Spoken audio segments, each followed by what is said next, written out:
স্বাগত নিউজ 24 সংবাদে। আপনাদের সঙ্গে রয়েছি আমি সালেজুর চৌধুরী। দেখছিলেন বিআরবি কেবলস সংবাদ শিরোনাম। এবারে বিস্তারিত। ডাকসু নির্বাচন থেকে সরে দাঁড়িয়েছেন স্বতন্ত্র ডিউক ফার্স্ট প্যানেলের প্রার্থী মাহিন সরকার। তিনি বাংলাদেশ গণতান্ত্রিক ছাত্র সংসদ বাকছাস প্যানেলের জিএস প্রার্থী আবু বাকের মজুমদারকে সমর্থন জানিয়েছেন। শুক্রবার মধুর ক্যান্টিনে সংবাদ সম্মেলনে এই ঘোষণা দেন তিনি। এনসিপি থেকে বহিষ্কারের প্রসঙ্গ টেনে মাহিন জানিয়েছেন, এনসিপি বিমাতা সুলভ ব্যবহার করেছে তার সাথে। তিনি আরও বলেন, প্রার্থিতা প্রত্যাহারের সুযোগ না থাকায় প্রার্থী তালিকায় মাহিন সরকারের নাম থাকবে। এদিকে ভোটের দিন ঘনিয়ে আসায় ছুটির দিনেও ডাকসু নির্বাচনের প্রচার প্রচারণায় ব্যস্ত সময় পার করছেন প্রার্থীরা। লিফলেট বিতরণ ছাড়াও আবাসিক হলগুলোর রুমে রুমে গিয়ে প্রার্থীদের কাছে ভোট চাচ্ছেন বিভিন্ন প্যানেলের প্রার্থীরা। 9 সেপ্টেম্বর অনুষ্ঠিত হতে যাওয়া এই নির্বাচনে এবার ভোট দেবেন 39,775 জন ভোটার। গণ অভ্যুত্থানের সামনের সারির নেতৃত্ব নির্বাচিত হতে পারে, তাহলে যে কারো চাইতে ঢাকা বিশ্ববিদ্যালয় শিক্ষার্থীদের প্রতি তারা বেশি দায়বদ্ধতা অনুভব করবে। আবু বাকের মজুমদার গণ অভ্যুত্থানের একজন অগ্রসেনানী, সে যদি জিএস পদে নির্বাচিত হতে পারে সেটি আমার বিজয় বলে সূচিত হবে। আমি আমার সমর্থন আবু বাকের মজুমদারের প্রতি ব্যক্ত করছি। নির্বাচনের আরো খবর জানাতে ঢাকা বিশ্ববিদ্যালয় ক্যাম্পাস থেকে যুক্ত হচ্ছেন সহকর্মী মোহাইমিনুল খান। মোহাইমিনুল, ছুটির দিনে প্রার্থীদের প্রচার প্রচারণা কেমন দেখছেন ঢাকা বিশ্ববিদ্যালয় ক্যাম্পাসে? মহসিন হল ক্যাম্পাসে, যেখানে কিন্তু ছাত্র দলের যিনি ভিপি প্রার্থী আছেন তিনি তার প্রচারণা কাজ চালাচ্ছেন এবং জুম্মার নামাজের পরে কিন্তু তিনি যারা ভোটার রয়েছেন তাদের কাছে পৌঁছে যাচ্ছেন, তার ইশতেহার জানাচ্ছেন। আসলে নির্বাচনে তিনি কি ইশতেহার নিয়ে আসছেন এবং জিততে পারলে কী করবেন সেই বিষয়গুলো কিন্তু জানাচ্ছেন যারা এখানকার ভোটার রয়েছেন তাদেরকে। এবং তিনি কিন্তু আমাদেরকে জানিয়েছেন যে তার যে আগামী যেসব দিনটায় আসবে সেসব দিনে তার যে ইশতেহারগুলো থাকবে সেই ইশতেহারগুলো শিক্ষার্থীদের কাছে তিনি কিন্তু ডোর টু ডোর যে পৌঁছানোর চেষ্টা করছেন। এবং তিনি কিন্তু এই ক্যাম্পেইন গত শুক্রবারও চালিয়েছেন। যেহেতু আজকে নির্বাচনের আগে শেষ জুম্মার দিন, সেক্ষেত্রে কিন্তু আজকে এই প্রচারণাটা বেশ ব্যাপকভাবে দেখা যাচ্ছে। এবং সেই সাথে কিন্তু বিভিন্ন যে হল রয়েছে, যেমন সূর্য সেন হলে আছেন শিবির সমর্থিত প্যানেলের ভিপি প্রার্থী, একই সাথে ছাত্রদলের যিনি জিএস প্রার্থী আছেন হামিম বাড়ি, তিনি কিন্তু করছেন জহু হলে, এবং সেই সাথে আবু বাকের মজুমদার তিনি কিন্তু ফজলুল হক মুসলিম হলে। এখানে একটি বিষয় হচ্ছে যে আজকে কিন্তু যে আবু বাকের মজুমদার আছে তার প্রতি সমর্থন জানিয়ে নিজের প্রার্থিতা থেকে সরে দাঁড়িয়েছেন মাহিন সরকার। যদিও আনুষ্ঠানিকভাবে প্রার্থিতা প্রত্যাহারের সুযোগ নেই, সেক্ষেত্রে প্রার্থী তালিকায় মাহিন সরকারের নাম থাকলেও তিনি বলেছেন যে তার সমস্ত সমর্থন থাকবে আবু বাকের মজুমদারের প্রতি, এবং তিনি ভোটারদেরকেও আহ্বান করেছেন আবু বাকেরকে ভোট দেওয়ার জন্য। এদিকে ছাত্র দলের প্যানেল বলছে যে তারা কিন্তু তাদের প্রচারণা চালিয়ে যাচ্ছেন, এবং দেখতেই পাচ্ছেন এই মুহূর্তে কিন্তু মহসিন হলের যে মসজিদটি রয়েছে তার যে মাঠ রয়েছে মসজিদের সামনে, সেখানে কিন্তু ব্যাপক উচ্ছ্বাস ভোটারদের মধ্যে। এবং যিনি আছেন আবিদুল ইসলাম খান ছাত্রদলের সমর্থিত প্যানেলের ভিপি প্রার্থী, তিনি কিন্তু তাদের কাছে যাচ্ছেন এবং বোঝানোর চেষ্টা করছেন যে তার যে ইশতেহার তা কতটা শিক্ষার্থী বান্ধব। সেক্ষেত্রে কিন্তু একটি বড় বিষয় হচ্ছে যে তিনি কিন্তু তার যে ইশতেহার আছে তা বোঝানোর চেষ্টা করেছেন ভোটারদের কাছে। তো এখান থেকে এই ছিল আমার কাছে এখন পর্যন্ত সর্বশেষ তথ্য। জহুর, মোহাইমিনুল, আপনাকে ধন্যবাদ। এদিকে জাহাঙ্গীরনগর বিশ্ববিদ্যালয় কেন্দ্রীয় ছাত্র সংসদ জাকসু নির্বাচনে অষ্টম দিনের মতো চলছে সেখানকার প্রচার প্রচারণা। দীর্ঘ প্রতীক্ষায় এই নির্বাচনকে ঘিরে পুরো ক্যাম্পাসে বিরাজ করছে এখন উৎসবের আমেজ। বিভিন্ন ছাত্র সংগঠন ও স্বতন্ত্র প্রার্থীরা পোস্টার, লিফলেট, পথসভা ও নানা কর্মসূচির মাধ্যমে শিক্ষার্থীদের কাছে নিজেদের ভিশন তুলে ধরছেন। হল, ডিপার্টমেন্ট, ক্যাফেটেরিয়া, মিলনায়তন ও বটতলায় সবখানেই চলছে জোর প্রচারণা। অনেকে আচরণবিধি ভঙ্গ করে তাদের লিফলেট বা পোস্টারগুলো বিভিন্ন জায়গায় দেওয়ালে আটকাচ্ছে। ডোপ টেস্টের ব্যাপারটাকে অবশ্যই স্বাগত জানাচ্ছি, কিন্তু এটা করা উচিত ছিল যে আমাদের যখন খসড়া তালিকা দেওয়া হয়েছে সেই মুহূর্তে। ছাত্ররা বিশ্ববিদ্যালয়ে আসা যাওয়া করছে এবং বিভিন্ন প্রচারণায় অংশগ্রহণ করছে। শিক্ষার্থীদের সবচেয়ে বড় একটা বাধা এখন সেটা পরিবহনের সমস্যা। এই পরিবহন সমস্যাকে দূর করার জন্য আমরা ইতিমধ্যে প্রশাসনের সাথে কথা বলেছি। জাকসু নির্বাচনের খবর জানতে এখন জাহাঙ্গীরনগর বিশ্ববিদ্যালয় ক্যাম্পাসে যাব। সেখানে রয়েছেন আমাদের সহকর্মী নাজমুল হুদা। নাজমুল, আপনি তো শুরু থেকেই খবর সংগ্রহে রয়েছেন জাকসু নির্বাচনে, তো আজ ছুটির দিনে প্রচার প্রচারণা কেমন দেখছেন? এবং আরেকটি প্রশ্ন আপনার কাছে আমি জানতে চাইব যে ভোটাররা নানা রকম প্রতিশ্রুতি দিচ্ছে, সেই প্রতিশ্রুতি তারা কিভাবে বাস্তবায়ন করবে, কি বলছেন তারা? আপনাকে ধন্যবাদ। আপনি যেমনটি বলছিলেন, এই মুহূর্তে রয়েছি জাহাঙ্গীরনগর বিশ্ববিদ্যালয় এবং 11ই সেপ্টেম্বর কিন্তু ভোট গ্রহণ এবং ঠিক সকাল 9টা থেকে ভোট গ্রহণ শুরু হবে, বিকাল 5টা পর্যন্ত চলবে এবং এখন কিন্তু প্রচারণা চালাচ্ছে প্রার্থীরা এবং আমরা দেখেছি ফজর নামাজ পড়ে তারা বের হয়েছেন এবং জুম্মার নামাজ কিন্তু তারা কিছুক্ষণ আগেই আদায় করেছেন এবং প্রার্থীরা কিন্তু আপনি দেখছেন যে বিভিন্ন জায়গায় তারা প্রচারণা চালাচ্ছে। এখন কিন্তু যে নির্বাচনের যে আচরণবিধি লঙ্ঘন সেটা কিন্তু অভিযোগ একে অপরকে করছেন এবং এ নিয়ে কিন্তু সংবাদ সম্মেলনও করেছেন এবং বিশ্ববিদ্যালয় কিন্তু আপনারা জানেন যে এই বিশ্ববিদ্যালয় কিন্তু এখন পুরো ক্যাম্পাসে কিন্তু যে কয়েকটি প্যানেল রয়েছে সেই প্যানেলের কিন্তু সবাই কিন্তু এখন প্যানেল নিয়ে কিন্তু ভোটারদের কাছে যাচ্ছে এবং বিভিন্ন প্রতিশ্রুতি দিচ্ছেন এবং এখনও কেউ প্রার্থীরা আসলে বলছেন লেভেল প্লেইং এখনও ফিল্ড তৈরি হয়নি কথা বলছেন এবং ফেসবুকে কিন্তু বিভিন্ন বট আইডি দিয়ে একে অপরকে অপপ্রচার চালাচ্ছে এরকম অভিযোগ করা হচ্ছে। নির্বাচন কমিশনারকেও কিন্তু একাধিকবার তারা লিখিত অভিযোগ দিচ্ছে এবং সাইবার যে বুলিং সেটা কিন্তু মিথ্যা অপপ্রচার চালাচ্ছে, সেটাও নিয়ে কিন্তু নারীদেরকে হেনস্থা করা হচ্ছে এরকম অভিযোগ করা হচ্ছে। এছাড়াও আচরণবিধি লঙ্ঘন নিয়ে কিন্তু নির্বাচনের বিভিন্ন কথা তারা তুলে ধরছেন এবং এখন পর্যন্ত প্রার্থীরা লিফলেট নিয়ে সাদা কালো লিফলেট নিয়ে হাতে নিয়ে কিন্তু ভোটারদের কাছে যাচ্ছে এবং ভোটারদেরকে নানা প্রতিশ্রুতি দিচ্ছেন। তারা আসলে প্রতিশ্রুতি দিয়ে তাদেরকে ভোলানোর চেষ্টা করছে, যেহেতু এখন পর্যন্ত এই প্রতিশ্রুতি দিয়েই কিন্তু ভিপি এখন পর্যন্ত 10 জন ভিপি এবং জিএস 9 জন এবং মোট 179 জন প্রার্থী 25টি পদের বিপরীত ভোট যে যুদ্ধ অংশ নিয়েছেন। তফসিল ঘোষণা অনুযায়ী কিন্তু আপনারা জানেন যে আগামী 9 সেপ্টেম্বর পর্যন্ত কিন্তু প্রচারণা চলবেন এবং প্রচারণার মধ্য দিয়ে কিন্তু আসলে এই 9 সেপ্টেম্বরের প্রচারণার মধ্য দিয়ে কিন্তু শেষ হবে এবং 11ই সেপ্টেম্বরে ভোট হবে। ভোটার এখন পর্যন্ত প্রায় 12,000। এই ছিল আমার কাছে জাকসু নির্বাচনের সর্বশেষ জহুর। নাজমুল, আপনাকে ধন্যবাদ। অসুস্থতার পর প্রায় 1 মাস 7 দিন পর জনতার সামনে এলেন জামাত ইসলামের আমির ডাক্তার শফিকুর রহমান। দুপুরে মিরপুরে ফ্রি হেলথ ক্যাম্পে অংশ নেন তিনি। বলেন, যারা হাঁচি কাশি হলেই বিদেশে যান তাদের জন্যে তার দেশে চিকিৎসা নেওয়া একটা প্রতিবাদ। ভয় শঙ্কামুক্ত বাংলাদেশ বিনির্মাণ করতে জনগণকে জামাতের পাশে থাকারও আহ্বান জানান ডাক্তার শফিকুর রহমান। গত 19 জুলাই রাজধানীর সোহরাওয়ার্দী উদ্যানে জামাতের জাতীয় সমাবেশে হঠাৎ শারীরিকভাবে অসুস্থ হয়ে পড়েন ডাক্তার শফিকুর রহমান। 2 আগস্ট দেশের একটি হাসপাতালে জামাত আমিরের বাইপাস সার্জারি হয়। 1 মাসেরও বেশি সময় পর রাজনীতির মাঠে ফিরলেন জামায়াতে আমির। শুক্রবার মিরপুরের মণিপুর স্কুলে ফ্রি মেডিকেল ক্যাম্পের এই আয়োজন করে জামায়াতে ইসলাম। অসুস্থতার কারণে দীর্ঘ 1 মাস 7 দিন পর এই মেডিকেল ক্যাম্পে অংশ নেন দলটির আমির ডাক্তার শফিকুর রহমান। ক্যাম্প পরিদর্শন শেষে সংক্ষিপ্ত আলোচনা সভায় কথা বলেন জামায়াতের আমির। এ সময় সুস্থতার জন্য শুকরিয়া আদায় করে বলেন, যারা হাঁচি কাশি হলেই বিদেশে যান তাদের জন্য তার দেশে চিকিৎসা নেওয়া একটা প্রতিবাদ। আমার বাংলাদেশে চিকিৎসা নেওয়াটা ছিল, যারা অল্প কিছু হলেই হাঁচি কাশি হলেই বিদেশে দৌড় দেন তাদের সেই উদ্যোগের প্রতিবাদ। কেন যাবেন? বিশেষ করে রাজনৈতিক মহলের বন্ধুদেরকে বলবো, যেই চিকিৎসা একেবারেই বাংলাদেশের প্রাপ্যতা নাই, পাওয়া যায় না, তার জন্য যান, আমার কোনো আপত্তি নাই। শুধু দেশের নাগরিক ও জনগণের জন্য রাজনীতি করে জামায়াত বলেও দাবি করেন ডাক্তার শফিকুর রহমান। ক্ষমতায় গেলে জামায়াতের কোনো সংসদ সদস্য অতিরিক্ত সরকারি সুযোগ সুবিধা ভোগ করবে না বলেও দাবি করেন।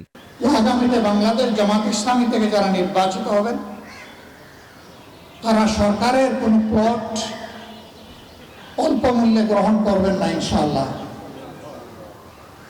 বিনা ট্যাক্সের গাড়ি চড়বেন না ইনশাআল্লাহ। এও বলেছি, সরকারের দেওয়া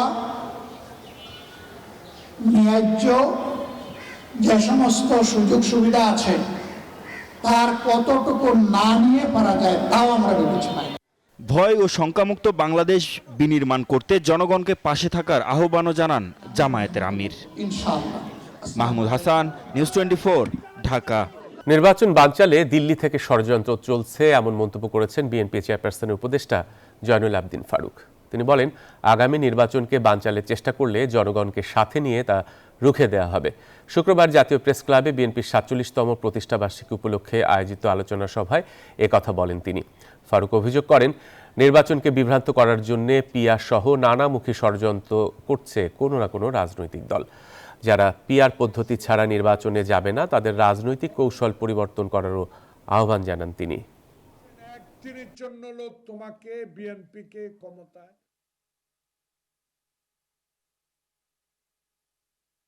আওয়ামী লীগের আবারও দিল্লির প্ররোচনায় বাংলাদেশের কিছু লোক যদি আবার আওয়ামী লীগের সাথে আঘাত করে এই প্রফেসর ইউনূস সরকারের একটি নির্বাচনকে বানচাল করার চেষ্টা করেন, জনগণ প্রতিহত করবে। আবারও ঢাকা বিশ্ববিদ্যালয়ে ডাকসু নির্বাচন প্রসঙ্গ, সেখানে প্রেস কনফারেন্স করছেন প্রার্থীরা। আমরা সরাসরি চলে যাচ্ছি ডাকসু নির্বাচনের খবরে। গ্রুপগুলোতে মানে হচ্ছে যে খুব মেসিভ আকারে মানে রাজনৈতিক প্রার্থীগুলোকে রাজনৈতিকভাবে মোকাবেলা করতে ব্যর্থ হয়ে এই অপপ্রচারে একটা গোষ্ঠী নেমেছে। সো সেইটা নিয়ে বিশ্ববিদ্যালয় নির্বাচন কমিশনের কাছে আমরা গিয়েছি, জানিয়েছি, কিন্তু তারা এখনো পর্যন্ত এই জায়গাটাতে মোটামুটি ভালোভাবে ব্যর্থতার প্রমাণ দিয়েছে। এবং তাদেরকে আমরা এটাও জানিয়েছি যে আমরা আপনাদের আন্ডারে আছি, নির্বাচন কমিশনের আন্ডারে প্রার্থীরা আছে, সুতরাং এই প্রার্থীদের নিরাপত্তা দেওয়ার দায়িত্ব কিন্তু নির্বাচন কমিশনের। তো নির্বাচন কমিশনকে আমরা জানিয়েছি, যদি আপনারা এই সাইটগুলো বন্ধ করতে ব্যর্থ হন, তাহলে গোটা জাতিকে আপনারা সেটা জানান যে আসলে সেটা আপনারা পারছেন না। তো যেহেতু ডাকসু নির্বাচনটা শুধুমাত্র ঢাকা বিশ্ববিদ্যালয়ের বিষয় নয়, এটা গোটা বাংলাদেশের স্থিতিশীলতার বিষয়, গোটা বাংলাদেশের স্বার্থ এখানে জড়িত, সেক্ষেত্রে রাষ্ট্রকেও কিন্তু ঢাকা বিশ্ববিদ্যালয়কে সহযোগিতা করতে হবে। তো সেক্ষেত্রে যে অনলাইন যে প্রপাগান্ডাগুলো চলছে, মিস ইনফরমেশন, ডিসইনফরমেশন চলছে, এগুলো ঢাকা বিশ্ববিদ্যালয়ের শিক্ষার্থীরা তো বিশ্বাস করার সুযোগ নেই। কিন্তু এই যে বাংলাদেশব্যাপী একটা গুজব ছড়ানো হচ্ছে, যে অপচেষ্টা চালানো হচ্ছে, সেটা নিয়ে নির্বাচন কমিশনের উচিত গোটা জাতিকে সতর্ক করা, যে তাদের প্রার্থীর সম্পর্কে যদি কোনো অভিযোগ থাকে সেটা তাদের প্রার্থীকে তাদের কাছে এনে দিবে। সুতরাং সেখানে যেন গোটা বাংলাদেশের মানুষ যে প্রপাগান্ডা নিয়ে যেন সচেতন থাকে এবং বিভ্রান্ত না হয়, এ ধরনের আনুষ্ঠানিক একটা বার্তা নির্বাচন কমিশন থেকে আমরা আশা করছি। এবং তারা বলেছে সেটা দিবে, কিন্তু তারা এখনো সেটা দিচ্ছে না, এবং সেই গ্রুপগুলো এবং যে অনলাইন যে সাইবার বুলিং, সেটাকে তারা থামাতে পারছে না। এটা হচ্ছে সবচেয়ে বড় কনসার্নের বিষয়। এবং আপনাদের মধ্য দিয়ে গোটা বাংলাদেশকে জাতিকে আহ্বান করতে চাই, গোটা ঢাকা বিশ্ববিদ্যালয়ের শিক্ষার্থীদের প্রতি আহ্বান করতে চাই, এই অনলাইন প্রপাগান্ডা চালানোর জন্য আমাদের কাছে তথ্য আসছে, একটা মেসিভ প্রিপারেশন চলছে। আমাদেরকে রাজনৈতিকভাবে মোকাবেলা করতে ব্যর্থ হয়ে তারা মেসিভ একটা অনলাইন প্রপাগান্ডা চালানোর প্রিপারেশন চালাচ্ছে। সুতরাং গোটা বাংলাদেশ যেন এই ব্যাপারটাতে সচেতন থাকে। আপনার সাংবাদিকদের সাথে কথা বলছিলেন ডাকসু প্রার্থীরা। চলে যাচ্ছে পরের সংবাদে। জাতীয় নির্বাচন হয়ে গেলেই কমে আসবে দেশের রাজনৈতিক অস্থিরতা, শৃঙ্খলা ফিরবে বিভিন্ন খাতে। এমন মত দিয়ে রাজনৈতিক বিশ্লেষকরা বলছেন, বিশেষ কোনো দাবির প্রতি অটল থেকে কোনো রাজনৈতিক দল যদি নির্বাচনে বাধা তৈরি করে, তাহলে সামগ্রিক পরিস্থিতি আরও জটিল হবে, আর তা দেশের মানুষের কাছে গ্রহণযোগ্য হবে না বলেও মনে করেন বিশ্লেষকরা। শাহালি জয়ের প্রতিবেদন। আওয়ামী লীগের দোসর রাজনৈতিক দল জাতীয় পার্টি, তাই নিষিদ্ধ করতে হবে দলটির রাজনৈতিক কার্যক্রম, এমন দাবি করে শুক্রবার জাতীয় পার্টির কার্যালয় ঘেরাও করে গণ অধিকার পরিষদের নেতাকর্মীরা।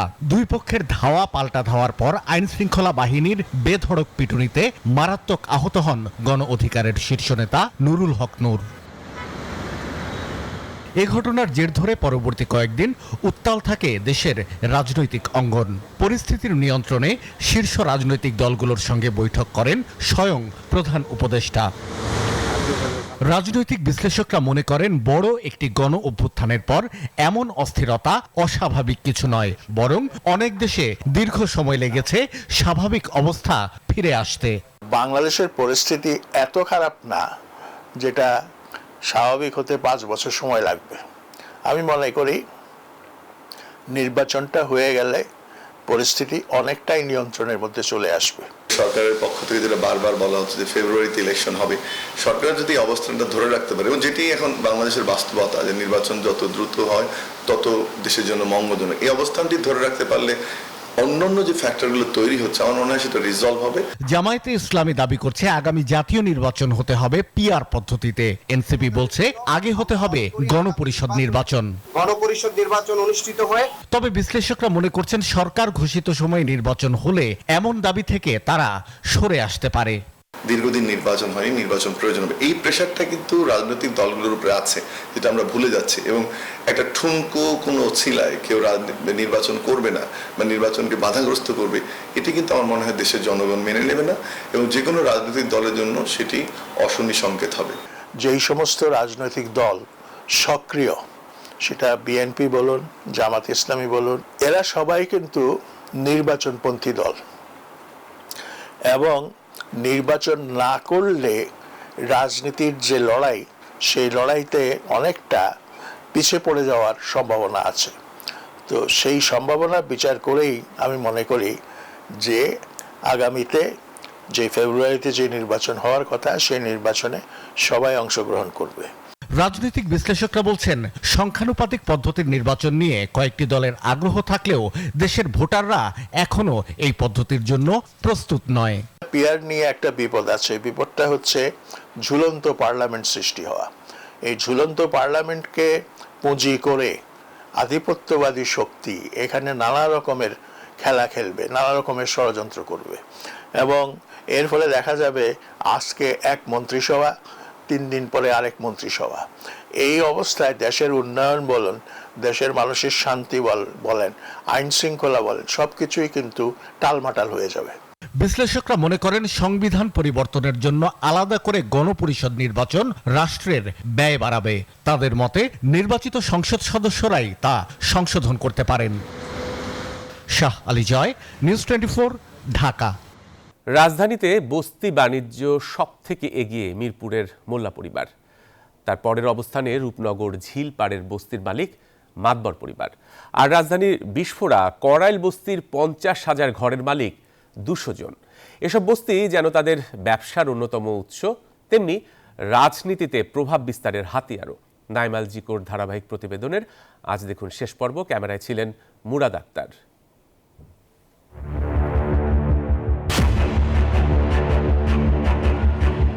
রাজধানী জুড়ে প্রায় 3000 বস্তি, সরকারি জমি, নদী, খালের ওপর গড়ে ওঠা নিম্ন আয়ের মানুষের এই আবাসস্থলে ঘটে প্রায়শই দুর্ঘটনা।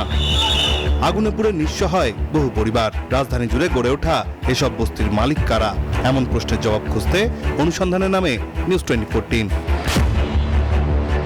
রাজধানীর মিরপুর ঝিলপাড় বস্তি, যাতে প্রায় 10,000 পরিবার থাকে 6,000 ঘরে। রূপনগর আবাসিক এলাকায় প্রস্তাবিত লেকের ওপর গড়ে ওঠা এই বস্তির মালিককে জানতে চাইলে বেরিয়ে আসে মাতবর পরিবারের নাম, যা নিয়ন্ত্রণ করেন সাত্তার মাতবর, কামাল মাতবর, ফজর, জোহর মাতবর সহ পুরো পরিবার। যাতে গ্যাস, পানি ও বিদ্যুৎ বিল মিলিয়ে ঘর প্রতি আদায় করা হয় 3 থেকে 4,000 করে মাসে অন্তত 2,40 লাখ টাকা।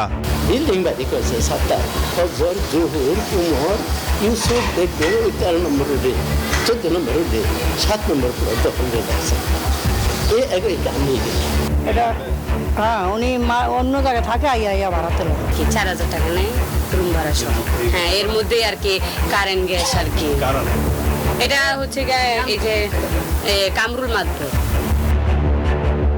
তবে মিরপুরের 23টি বস্তির মধ্যে অন্তত 15টি দখলে রয়েছে মোল্লা পরিবারের, যার মধ্যে লতিফ মোল্লা, বারেক মোল্লা, মনু মোল্লা, আব্দুল হাই মোল্লা বস্তি অন্যতম। আছে আওয়ামী লীগের সাবেক এমপি ইলিয়াস মোল্লার নামেও বস্তি। মূলত নিজেদের শক্তি জানান দিতেই পারিবারিক নামে বস্তি গড়ে তুলেছেন তারা। দীর্ঘদিন প্রতিনিধিত্ব করেছেন জনগণের, নিয়ন্ত্রণ করেছেন মিরপুর এলাকা। লাইনম্যান দ্বারা নিয়ন্ত্রণ করা হয় পুরো এলাকা, তোলা হয় টাকা। আর করাইল বস্তির মধ্যেই গড়ে উঠেছে বহুতল ভবন। এই বস্তির মধ্যে সব থেকে বেশি ঘরের মালিক মোক্তার মিয়া, যার দখলে আছে বস্তির প্রায় 400 ঘর, যা থেকে মাসে আয় 16 লাখ টাকা, যা বছরে দাঁড়ায় 1,92 লাখে। এছাড়া ঘাটপাড়ে বাজার বসিয়েছে ফজলু ও সোহেল নামে 2 জন। আওয়ামী লীগ নেতা কাঞ্চনের নামেও আছে প্রায় 10টি ঘর ও দোকান। 40,000? আপনার এখানে কয়টা ঘর? আমরা 10টা রুম ভাড়া। 10টা? এখানে সব থেকে ঘর কার আছে বেশি? ওর তো আমরা দেখি কিন্তু কোনো 100-150 করে আছে। আমিও মালিক, ও মালিক, মালিক ও মালিক আমরা কি জায়গার মালিক তো আমরা না, জায়গার মালিক হলো সরকার। যার একটু পাওয়ার আছে এর নামে মনে করেন যে বিশেষজ্ঞরা বলছেন বস্তিতে বসবাসকারী এসব মানুষের যেমন নাগরিক সুবিধা নিশ্চিত করতে হবে, তেমনি বস্তির নিয়ন্ত্রণ আনতে হবে সরকারের হাতে। রাজনৈতিক দলগুলো তারা তো জনস্বার্থে কাজ করে, তাদের এগুলো দেখার কথা। এই যে কালচারটা সেটা তো বিগত বছরগুলোতে উঠে গেছে, কারণ ভোট আর লাগে না। ভোট না লাগলে এসব কিছু দেখার বা এইসব কিছু করে জনগণের কাছে যাওয়া বা জনগণের স্বার্থ বা অধিকার সুরক্ষার আর দরকার পড়ে না, বরঞ্চ এইসব কাজ যারা করে তারা তাদের দল করে এইসব কাজ করার ক্ষমতা অর্জন করে। নিম্ন আয়ের এসব মানুষের জন্য যেমন বাসস্থানের ব্যবস্থা করতে হবে, তেমনি এসব বস্তি মুক্ত করতে হবে দখলদারদের হাত থেকে বলেও পরামর্শ বিশেষজ্ঞদের। নাইম আলচিকো, নিউজ 24, ঢাকা। অপহরণের 17 ঘন্টা পর এক শিশুকে নারায়ণগঞ্জ থেকে উদ্ধার করেছে র্যাব। গ্রেফতার করা হয়েছে ওই অপহরণকারীকে। শুক্রবার সকালে এক সংবাদ সম্মেলনে এই তথ্য জানায় র্যাব 10-এর ভারপ্রাপ্ত কোম্পানি কমান্ডার SM জাসান সিদ্দিকী। তিনি জানান, গেল 1 সেপ্টেম্বর কদমতলী থেকে শিশুটিকে মোবাইল গেমস, চকলেট ও খাবারের প্রলোভন দেখিয়ে অপহরণ করে অপহরণকারীরা। পরে 40,000 টাকা মুক্তিপণ দাবি করলে শিশুটির পরিবার থেকে এসে টাকাও পরিশোধ করা হয়। পরে এ ঘটনায় মাঠে নামে র্যাব। মাদকের পরিমাণটা গ্রেপ্তারকৃত আসামির বিরুদ্ধে পূর্বেও মামলা রয়েছে। উদ্ধারকারী ভিকটিম এবং গ্রেপ্তারকৃত আসামিকে আইনগত ব্যবস্থা গ্রহণের জন্য আমাদের কদমতলী থানায় প্রেরণ করা হয়েছে। বাঁকখালী নদীর দখল উচ্ছেদকে কেন্দ্র করে কক্সবাজার শহরের গুনগাছতলা এলাকায় সড়ক অবরোধ করে বিক্ষোভ করেছেন এলাকাবাসী। সকালে শহরের নুনিয়ারছড়া এলাকায় উচ্ছেদ অভিযান চালায় জেলা প্রশাসন ও BIWTA। এ সময় স্থানীয় লোকজনকে সঙ্গে নিয়ে রাস্তায় বিক্ষোভ শুরু করে দখলদারীরা। ভাঙচুর করা হয় উচ্ছেদ অভিযানে ব্যবহৃত স্কেভেটরটি। পরে পুলিশ ও সেনাবাহিনী ঘটনাস্থলে গেলে তাদেরও ঘিরে রাখে বিক্ষোভকারীরা। পরে পরিস্থিতি নিয়ন্ত্রণে আনে আইন শৃঙ্খলা রক্ষাকারী বাহিনীর সদস্যরা। এদিকে সড়ক অবরোধের কারণে ভোগান্তিতে পড়তে হয় যাত্রীদের। প্রশাসনের আশ্বাসের 4.5 ঘন্টা পর ভাঙা ফরিদপুর ও ভাঙা খুলনা মহাসড়ক অবরোধ তুলে নেয় স্থানীয়রা। ভাঙা উপজেলাকে বিভক্ত করে আলগি ও হাদিনী ইউনিয়নকে নগরকান্দা উপজেলার অন্তর্ভুক্ত করার প্রতিবাদে সকালে 2 মহাসড়ক অবরোধ করে বিক্ষোভ করে তারা।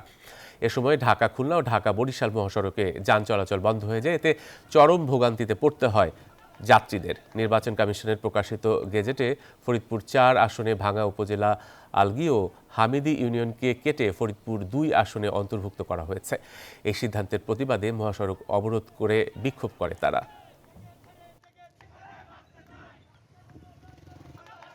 প্রধান উপদেষ্টা ডক্টর মোহাম্মদ ইউনূসের নির্দেশে ভূমিকম্পে ক্ষতিগ্রস্ত আফগানিস্তানের জন্য জরুরি ত্রাণ সামগ্রী পাঠালো বাংলাদেশ। শুক্রবার সকালে বিমান বাহিনীর একটি বিশেষ বিমানে করে এসব ত্রাণ সহযোগিতা পাঠানো হয়। এর মধ্যে রয়েছে শুকনো খাবার, শিশু খাদ্য, কম্বল, শীতবস্ত্র, তাঁবু, পানি, ঔষধ। 3 দফা ভূমিকম্পে দেশটির কবলিত এলাকায় মানবিক বিপর্যয় দেখা দিয়েছে। এমন পরিস্থিতিতে সহযোগিতার হাত বাড়িয়ে দিয়েছে বাংলাদেশ সরকার। মাননীয় প্রধান উপদেষ্টার নির্দেশে ভূমিকম্প সৃষ্ট আকস্মিক দুর্যোগ মোকাবেলায় আফগান জনগণের জন্য বাংলাদেশ সরকারের পক্ষ থেকে জরুরি মানবিক সহায়তা প্রদানের উদ্যোগ গ্রহণ করা হয়েছে। আমাদের দৃঢ় বিশ্বাস, বাংলাদেশ সরকার কর্তৃক প্রেরিত এই মানবিক সহায়তা আফগানিস্তানের ভূমিকম্পে ক্ষতিগ্রস্ত জনগণের দুর্ভোগ কমিয়ে আনতে সহায়তা করবে। এদিকে 1 সপ্তাহে তৃতীয়বারের মতো ভূমিকম্পে আঘাত এনেছে আফগানিস্তানে। এতে আবারও ব্যাপক ক্ষয়ক্ষতির শঙ্কা করা হচ্ছে। বৃহস্পতিবার সকালে দেশটির দক্ষিণ পূর্বাঞ্চলে 6.2 মাত্রার শক্তিশালী কম্পন অনুভূত হয়। রোববার প্রথম ভূমিকম্প আঘাত হানে অঞ্চলটিতে। 3 দফা কম্পনে প্রাণহানি 2,200 ছাড়িয়েছে। আহত 3,500-এরও বেশি মানুষ। কুনার ও নানগারহার প্রদেশে বিধ্বস্ত হয়ে গেছে অসংখ্য গ্রাম। গৃহহীন কয়েক লাখ মানুষ। তাদের জন্য জরুরি ত্রাণ সহায়তার আহ্বান জানিয়েছে জাতিসংঘ। মাছ মাংসের বাজারে অস্থিরতা যেন কাটবার নয়। ভরা মৌসুম, তারপরেও 1 কেজি ওজনের ইলিশের দাম প্রায় 2,500 টাকা। 1.5 থেকে 2 কেজি হলেই দাম ছাড়ায় 3,000-এর ঘরে। রুই কাতলা কিংবা গরু খাসির মাংস, সেখানেও টানা অস্বস্তি। গত সপ্তাহে সবজি সরবরাহ কিছুটা বেড়েছে, এতে অনেক দিনের উত্তাপ কমেছে কিছুটা, তবে ক্রেতার মুখে হাসি ফেরার নামগন্ধ নেই এখনো। রতন দাসের ক্যামেরায় চট্টগ্রাম থেকে নয়ন মুরাজয়ের প্রতিবেদন। চট্টগ্রামের রিয়াজউদ্দিন বাজারে বড় বড় ইলিশ নিয়ে বসেছেন বিক্রেতারা। ক্রেতার সমাগমও বেশ, তবে দাম শুনে ফিরে যাচ্ছেন বেশিরভাগই। 1 কেজি ওজনে ইলিশ দাম হাঁকা হচ্ছে 2400 টাকা, 1.5 থেকে 2 কেজির ইলিশ 3000 থেকে 3200 টাকা। দাম বেশি অন্যান্য মাছেরও। যেভাবে চড়া দাম এইভাবে তো সবার পক্ষে সম্ভব হয়ে ওঠে না। একটু রিজনেবল প্রাইস হলে তাহলে আমরা সবাই আমাদের দেশি মাছ হিসাবে আমরা ভোগ করতে পারি। ইলিশ মাছ অনেক দাম, যে কোনো মাছ সব দাম, আর বাজার তো মাছ তেমন নাই। মাছের দাম অনেক বাড়তি, আগের থেকে অনেক বাড়তি, মানে হিমশিম খেয়ে যাচ্ছে আমরা। তবে বিক্রেতারা বলছেন ভিন্ন কথা। মাছ এবার অনেক কম, অনেক দাম বেশি। আমরাও বিক্রি করতে পারছি, সারাদিন ধরে একটা মাছ বিক্রি করছি। পাইকারের দাম বেশি, কাস্টমারও মাছ কিনতেছে না, পোষাতে পারতেছে না, টাকার সাথে মানুষের ইনকামের সাথে মিলে না। বাজারে আগের মতোই চড়া গরু, মহিষ ও খাসির মাংসের দাম, কমেনি ব্রয়লার ও সোনালী মুরগির দরও। আমরা তো এভারেজ 750 টাকা বিক্রি করতেছি, এমনি করে মাছ 850-900। সবজির বাজার চড়া অনেকদিন ধরেই, সরবরাহ বাড়ায় এখন সেই বাড়তি দাম কমেছে খানিকটা। এখানে মোটামুটি আমার দৃষ্টিতে ঠিক আছে, আর বাইরের দৃষ্টিতে একটু ভিন্নতর আছে, দাম বাড়া। অতিরিক্ত বেশি না, কমও না। সপ্তাহের ব্যবধানে কমেনি ডিম, পেঁয়াজ সহ মশলার দাম। সব মিলিয়ে সাধারণ ক্রেতার চিড়ে চ্যাপ্টা দশায় উন্নতি নেই এখনো। নয়ন বড়ুয়া জয়, নিউজ 24, চট্টগ্রাম। মার্কিন প্রতিরক্ষা দপ্তরের নামটা নাকি বড্ড সেকেলে আর আত্মরক্ষামূলক শোনায়, তাই প্রেসিডেন্ট ডোনাল্ড ট্রাম্প এর নতুন নাম রেখেছেন ডিপার্টমেন্ট অব ওয়ার বা যুদ্ধ দপ্তর। যদিও আইনিভাবে এখনই নাম বদলাচ্ছে না, তবে এই ডাকনামেই এখন থেকে ডাকা হবে দপ্তরটিকে। ট্রাম্পের মতে আক্রমণাত্মক আর শক্তিশালী ভাবমূর্তি তুলে ধরতেই এই নাম বদল। নামে কি আসে যায় প্রেসিডেন্ট ট্রাম্পের মতে অনেক কিছুই। তার ভাষায় প্রতিরক্ষা শব্দটা শুনলেই কেমন যেন গুটিয়ে থাকার কথা মনে হয়। তাই প্রথম ও দ্বিতীয় বিশ্বযুদ্ধের মতো জয়ের স্বাদ পেতে দপ্তরের পুরনো নাম ডিপার্টমেন্ট অফ ওয়ারেই ফিরে গেলেন তিনি। তার মতে এই নামটাই বেশি আক্রমণাত্মক। তবে ট্রাম্প কিন্তু একেবারে নতুন কোনো নাম আনেননি। দ্বিতীয় বিশ্বযুদ্ধ পর্যন্ত এই দপ্তরের নাম যুদ্ধ দপ্তরই ছিল। পরে 1949 সালে এর নাম বদলে প্রতিরক্ষা দপ্তর রাখা হয়। পুরনো সেই ইতিহাসকেই যেন আবার ফিরিয়ে আনলেন প্রেসিডেন্ট। আপাতত আইন না বদলানো পর্যন্ত দপ্তরের ডাকনাম হিসেবেই ব্যবহৃত হবে যুদ্ধ দপ্তর। শিগগিরই এই বিষয়ে একটি নির্বাহী আদেশে সই করবেন ট্রাম্প। আর নাম বদলের এই প্রক্রিয়াকে পাকাপোক্ত করার দায়িত্ব দিয়ে দিয়েছেন প্রতিরক্ষা মন্ত্রীকে। নিবির আমিন, নিউজ 24। আর এই ছিল এখনকার দুপুরের সংবাদের। সাথে থাকা সবাইকে ধন্যবাদ।